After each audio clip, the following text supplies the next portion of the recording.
Hey, this is Rick. Welcome to Warriors Respite. I'm a social worker and therapist and combat veteran. Today I'm going to talk about the curious case of Natalie Grace and also Natalie Speaks. And I basically watched that on Max the last couple days. I'm basically, if you've listened to my podcast before, which chances are you probably haven't, except unless you're not even my wife. So hopefully it's your first time listening and I'm getting more listeners, and please share your opinion on this stuff. So if you haven't watched the docuseries or looked into this, there are spoilers ahead. I do suggest watching this. It is a very interesting case, and it is a must watch. It is jaw-dropping at every turn. Of course, it is American TV, so it is, cinemized, and so they do try to make it more entertaining, but the story is freaking crazy. But I heard about this story a couple years ago. And basically, the story I heard a couple years ago, which I read about, was family adopted a child. The child looked like a child, but really it was an adult. And they found out it was adult because they gave the child a bath, and they found pubic hair on the child. And as time went on, the child was a danger to the family, threatened to kill the children, tried to have sexual relations with the husband. And this is straight out of Orphan. And quite honestly, when this happened, it happened back in 2010. When it actually happened was back in 2010, and Orphan came out in like 2009. So literally, they stole it out of Orphan, because, spoiler alert, when you find out everything, it's all a crock of shit. Okay, they stole everything. They completely. It's a screwed up case. It's a screwed up family. This poor girl. Okay, but who I'm super mad at. Now, if you don't know by now, I am completely judgmental of the government, politicians, the court system. And the court system failed this young lady. The court system, we'll talk about this. So basically, they adopt this girl. If you look at the first so many episodes, they basically look at it from the viewpoint of what the Barnetts, which is the family that adopted the girl, Natalia, basically from Michael Barnett, who is the father. They look at it from his point of view, and basically it's all good. It's all fun and games. They were trying to adopt. They couldn't. It didn't go very well. Then they got an email. They went down to Florida. They weren't able to meet who they were adopting from. They were in the wrong part of town. Somebody dropped off some girl. They weren't able to meet them. The girl came in the room and said, "Mommy, Daddy," and then it was one of the happiest days of their life. They went to Disney World. You find out later that they've actually been emailing back and forth with that family who had Natalia, and that family was actually just trying to get rid of Natalia because they were abusive and neglectful and mean and couldn't handle a little girl with a disability. And they were actually going to dwarfism conventions and trying to pretty much sell her under the table and stuff like that. This poor girl went through a lot. She actually went through like 3 families.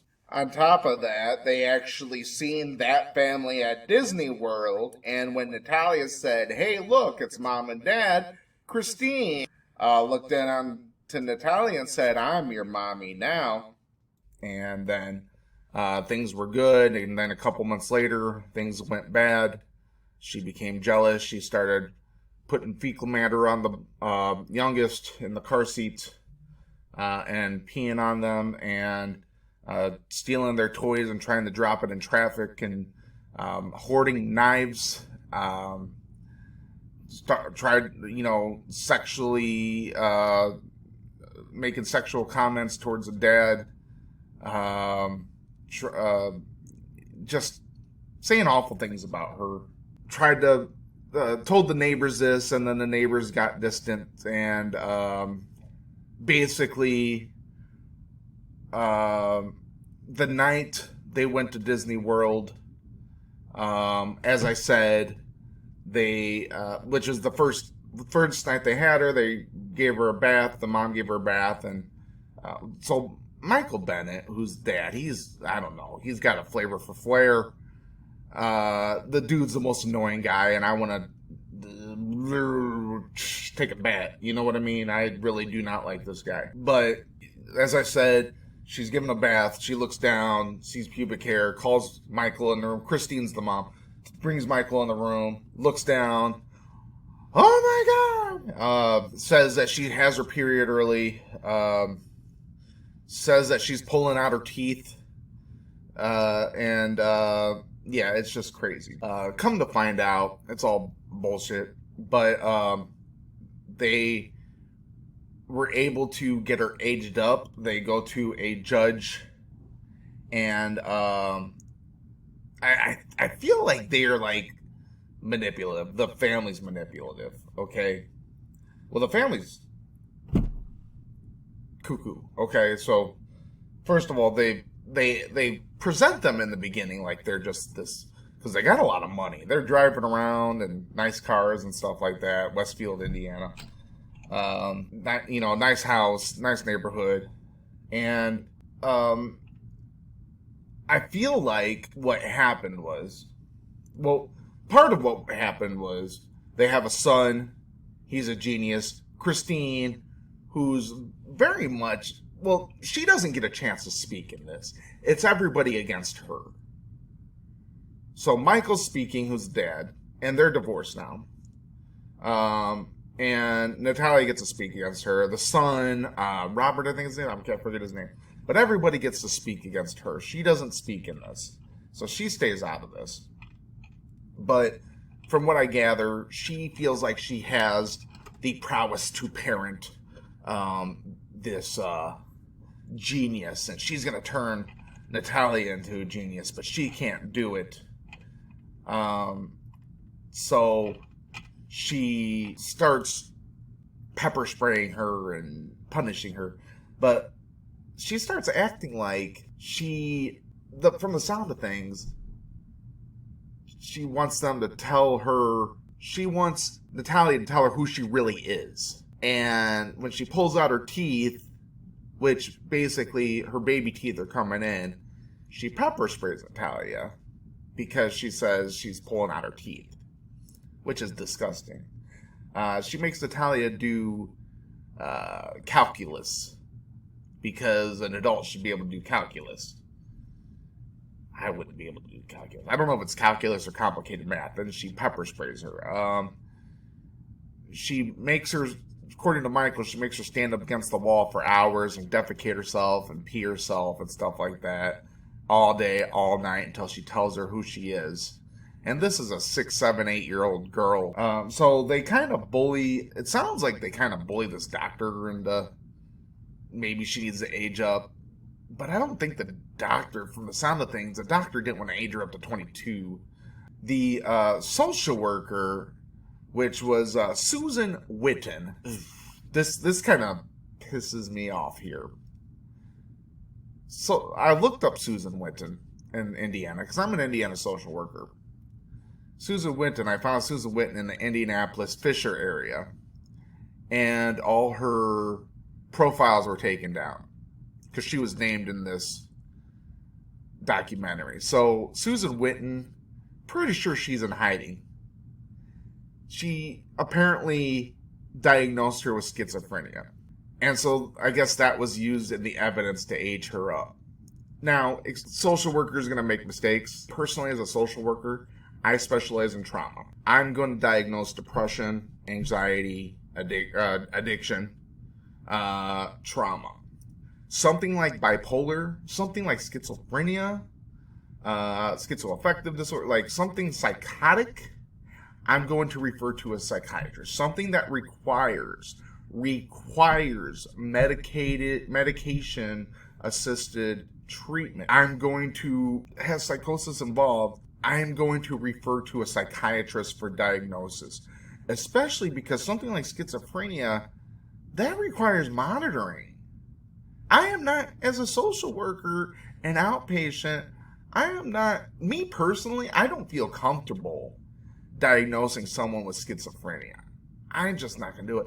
And I'm damn sure not going to listen to the parents. And I've had parents try bullying me into doing this or that with a patient. That is not to say I do not take what the parents say into consideration, but the parents don't always know what's going on with the kid because the kid doesn't want to talk to the parent, and sometimes the parent is ignorant about what's going on, ignorant about what's going on with themselves all the time. So a lot of times you can't take what the parent says as complete fact, but sometimes you can.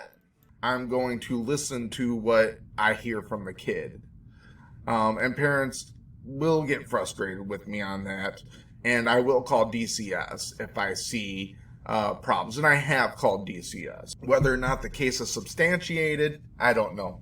But I will call DCS if I see a problem. But the judge, this is where I get into, like, I don't trust politicians. I don't judge the court system. But the judge doesn't look at the dental records, doesn't really look at a lot of evidence. First of all, and I guess there's a spinal surgeon too, and the spinal surgeon's like, no, the spine shows, I don't know the medical analysis, but you find out later on, it's like the spine shows it's a child. The dentist is like, no, you can see the baby teeth. This is like a 7 to 9 year old child. The judge doesn't look at any. And the detective in Lafayette, Tippecanoe County, actually points out that the judge doesn't even have a hearing for the age up, which apparently is supposed to be a big deal because age up should not be that easy. So the judge decided, oh, she hasn't grown in so many years, so you don't grow when you're 18. So she must be, it's been 4 years, so she must be 22. How could the judge even know that? So whoever this judge is needs to be debarred. Like, literally. And the state of Indiana, it should not take much for the state of Indiana to right their wrong here. The state of Indiana owes this little girl. She's like 23 right now. Or 20 right now. She was born in 2003. They owe this little girl an apology, some money. Like, where's the state of Indiana and the public apology here? This is ridiculous. This is absolutely ridiculous.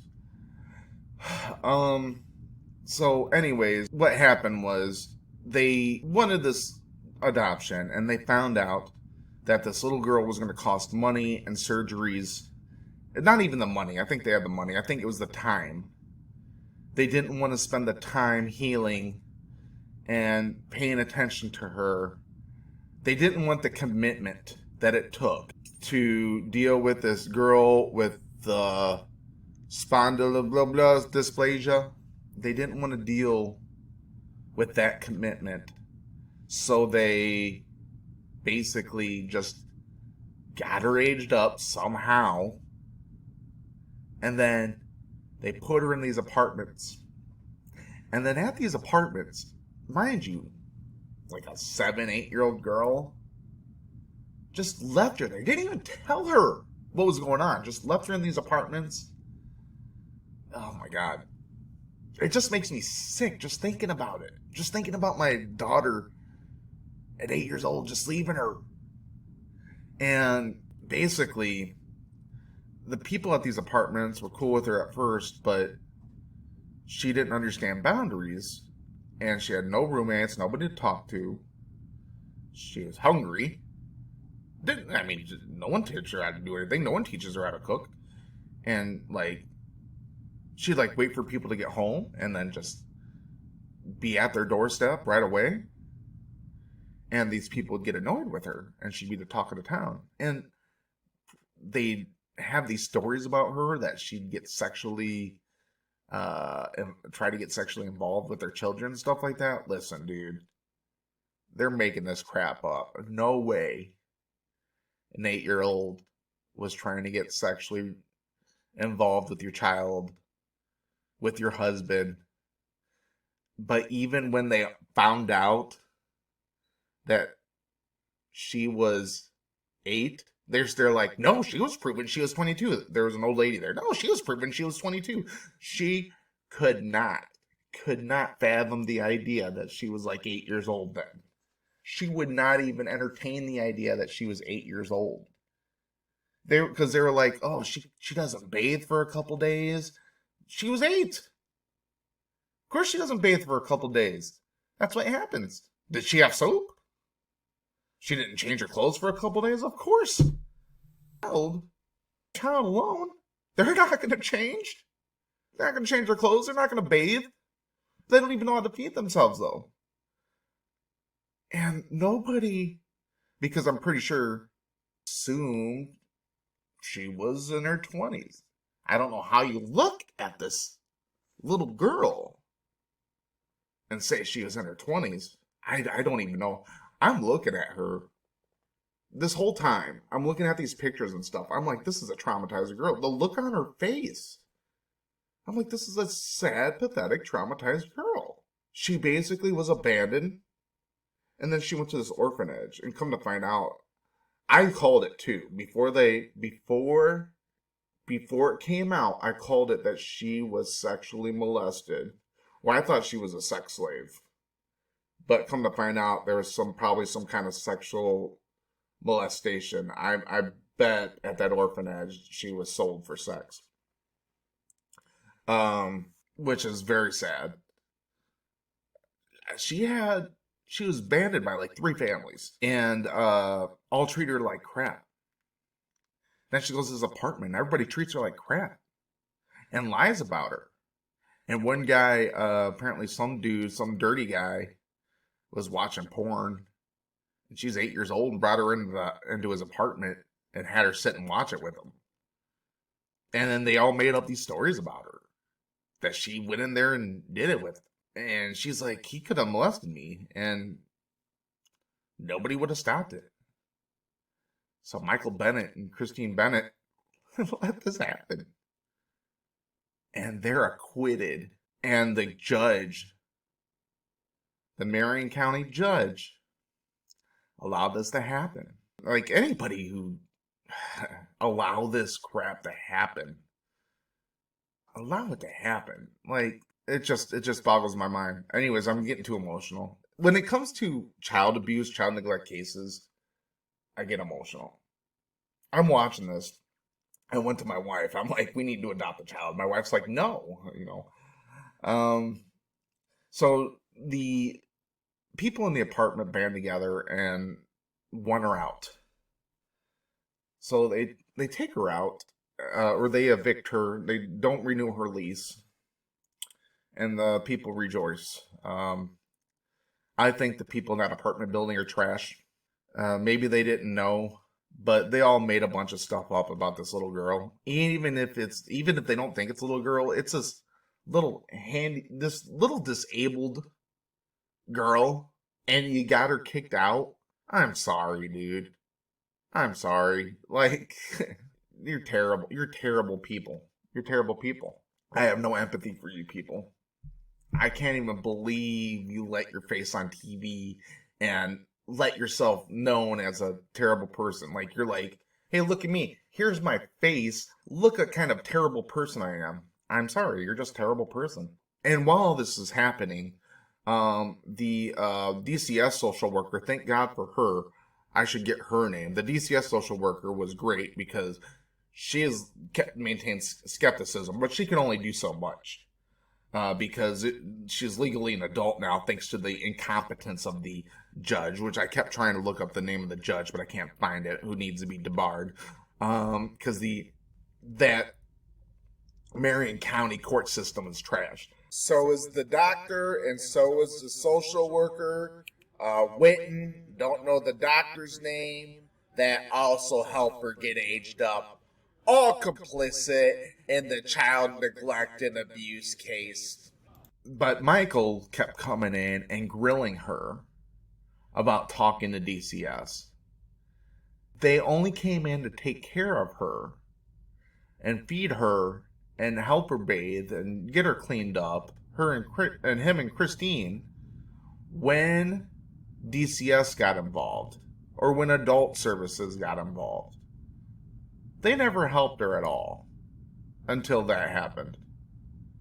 Off groceries and just leave it outside. This little girl that can barely walk where she goes because of her leg problems. Because of this, they want to take her to a place where she's not known, so they take her to Lafayette, Indiana, Tippetoe County or whatever. And they say it's a rich part of town in the documentary, but Christine says it's white trash. Apparently it's a bad part of town. And they put her in a apartment, which is up a flight of stairs, and just drop her off there. She could barely get up and down the stairs. And she's there for a while. And it's just this little girl in this bad part of town. And literally, thank God. So this is where she was taken in by a family, a religious family. I guess they had like 11 children. Signed her Social Security over. They signed her they subleased her apartment, which she got evicted because of that, because that's not allowed. They lived with her for the past 10 years or something like that. Or she lived with them for the past 10 years, something like that. But they finally just adopted her, took guardianship of her because she needs a guardian because of her disabilities. But they were doing an interview right outside the apartment, and there's gunshots going off. Whether or not it's for show or not, I don't know. I just hate Michael. He's a narcissistic manipulator. He's crying that Christine was manipulating him. I'm sorry. I hate to say this because, yes, a man should feel their emotions, and what does be a man mean? But you gotta be a man. Like, if you see something wrong, you gotta stop. Like, listen, I do what my wife says. She says take out the garbage, take out the garbage. But, like, if you're abusing a little girl, you don't go, oh, I'm so scared. And he kept crying about himself. Never did he cry for her. He just cried and self-pitied himself. He didn't cry about what he did for her. He was a piece of trash. He is a piece of trash. Listen, I understand I'm a social worker. I have no sympathy for people. I have empathy for people. Empathy. But, like, I have no sympathy for people that treat little kids like garbage. There's a reason I do not work in child services. There is a reason I do not work in child services. When I was watching this, I texted my lawyer cousin who works in, I believe she works in taxes, or she's a lawyer, she's an attorney. And I was talking about Christine's attorney. I believe he's the black guy, the bald black guy. And he kept getting mad because witnesses that they needed to refer to her as an adult, a 22-year-old adult. And they said, or however old she is at that time. And they said, no, she was a young child. And you just don't want to know the truth. You insulting me that I don't want to talk about the truth? Listen, dude, you ethically, you're lying. You're lying. I don't understand how you can be an attorney, and I don't understand how you can ethically allow somebody to get off scot-free and help somebody get off scot-free. And she said, well, aren't you a social worker? Do you work with rapists and you know, people like that? And I said, and yeah, I worked with pedophiles. I worked with rapists. I worked with a lot of people. And you know what? In my sessions, my job is to help them be better. And I am objective. My job is not to help them get in or out of prison. My job is to report how they are doing in treatment. That is it. If they are not doing good in treatment, I'm going to report that to the courts. That's it. Now, or whether they're pedophile, whether they're a rapist, whether they're whatever that might, the child abuser, whatever that is. Okay. It's not my job to say whether or not they go to jail or keep them out of jail or nothing or something like that. I will give them homework because I make it hard for everybody. Because treatment is hard and making changes is hard.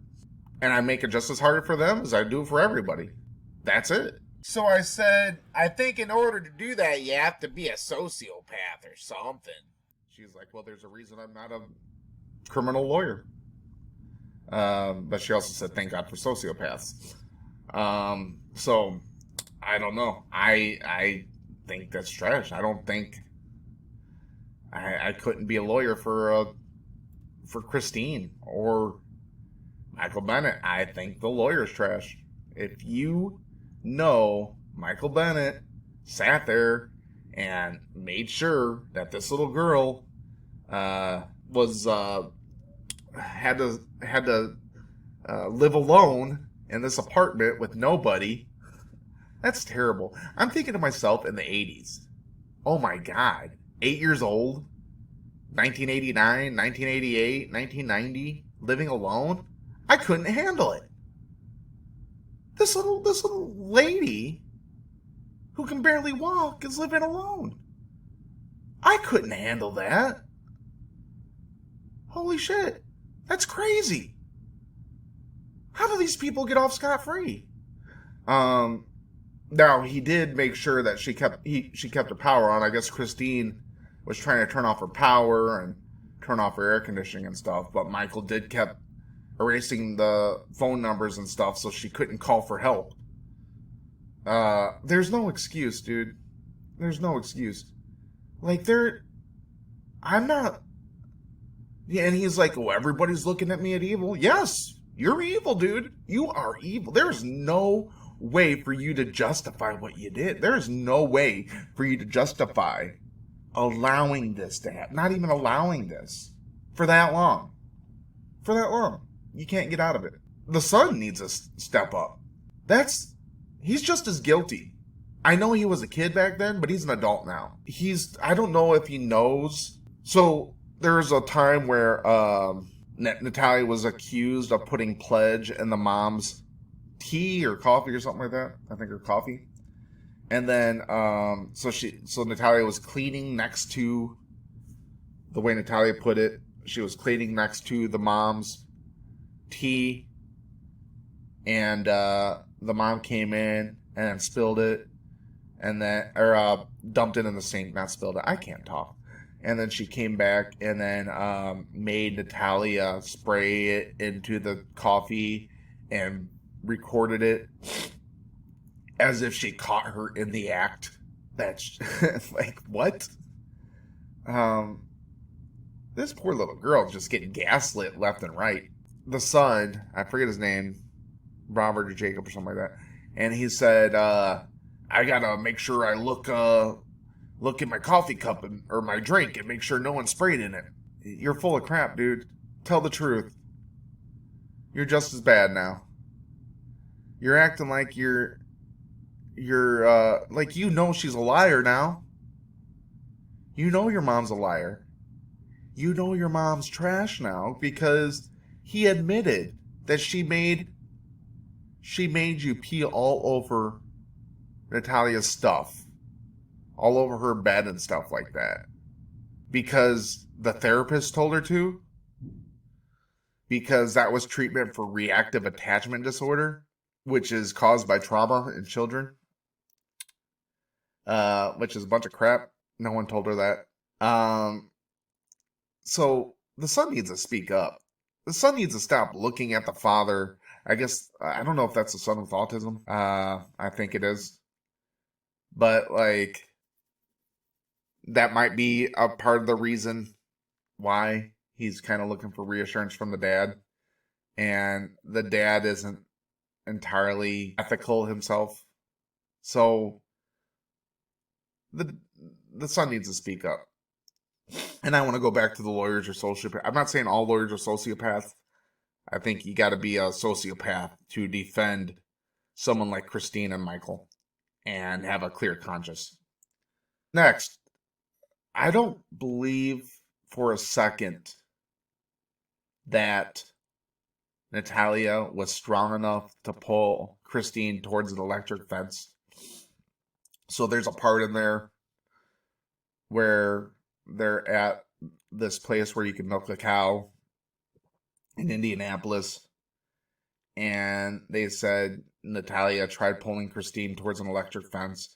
And all the witnesses called bullcrap on it and said Christine was the one overreacting because they were trying to cause a scene and they had Natalia put in a hospital because of it. I don't know how that all works, but they acted like Natalia has arms and strength of Arnold Schwarzenegger. Dude, this lying stuff is just terrible. Like, you've lied. These people have lied so much, I hate them. When you're looking at these people lying that much, everything that comes out of Michael's mouth is a lie. And I don't understand how you can desensitize yourself so much to lying. Because you got to remember all these lies. And that's the thing here. Here's a lesson. Here's your lesson for today. Because all his lies kept coming back to bite him in the ass. Because he would lie and say he didn't know something. Like he didn't know that she was getting pepper sprayed. But then he was caught on video before saying, oh yeah, I knew all about that. Natalia forgave him to his face. But I think he was just so pathetic, Natalia didn't know what to do. I think Natalia felt obligated to forgive him because she needed to let it go. And she does. She does need to let it go because it's going to poison her. But the courts do not need to let it go. This needs to be a federal case. There is no way these people need to be acquitted. There is no way the Indiana government should be off the hook for this. As I'm sitting here talking and calling the court system trash, the government trash, the people in the apartment trash, Christine and Michael and their son trash, Susan Witten trash, the doctor trash, the attorney's trash.